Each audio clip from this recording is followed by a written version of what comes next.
Bonjour. Crise sanitaire, licenciement, respect de conventions collectives, scandale de la chlordécone, une grande marche a cristallisé ce week-end de nombreux griefs exprimés depuis plusieurs mois en Guadeloupe. Ça fait plus d'un an que nous sommes séquestrés. Nous sommes en lutte contre le patronat et l'État qui ont profité de la Covid. Nous allons élaborer une plateforme de revendication et passer à l'offensive sur tous les dossiers de Guadeloupe. Propos du leader de l'UGTG, Elido Mouta, qui donne le ton de la suite.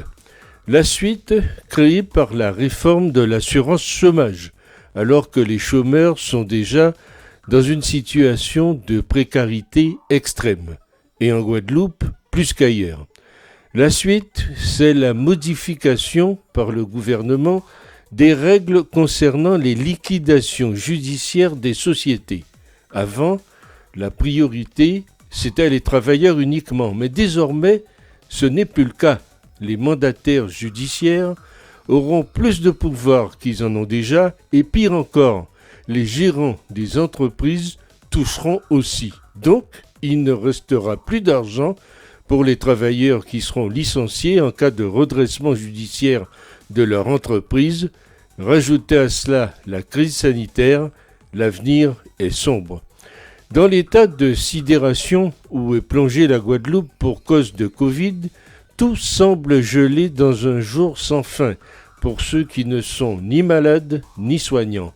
Et pourtant, la crise sociale, conséquence inévitable de la crise sanitaire et économique, couve et elle sera terrible pour tous ceux, nombreux, qui n'ont pas de filet de protection. Les alertes se multiplient sur la nécessité de prévenir les dérives en tout genre. Les milliers de manifestants dans les rues de Pointe-à-Pitre samedi en témoignent. Les investisseurs ont accordé trop peu d'attention aux formes d'exploitation sociale. Leur recherche éperdue de bénéfices financiers a laissé des milliers de travailleurs dans des conditions précaires que la fermeture des entreprises à cause du Covid-19 va laisser encore plus démunis sur le plan de la santé comme de l'emploi. Prenons garde, messieurs, aux effets de ce temps de confinement, de bouleversement du cours des choses. C'est un temps propice aux remises en cause, un temps pour désirer un nouveau monde, pas le vôtre, pas celui où les décideurs et financiers reprennent déjà sans pudeur l'ancienne du travailler plus. Souvenez-vous d'une chose, la politique de l'autruche n'est pas une option. La question sociale va devoir prendre toute sa place dans l'économie et la finance, mais les manifestations qui ont rassemblé des milliers de personnes en plein confinement contre la loi sécurité globale, montre que le feu couvait déjà sous la cendre. Le Covid-19 n'est pas seulement un drame sanitaire majeur, l'épidémie est aussi une bombe économique et sociale à retardement.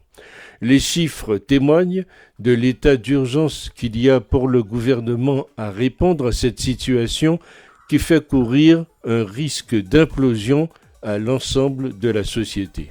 J'y reviens. La loi sur la sécurité défendue par le ministre de l'Intérieur est infâme en certains points.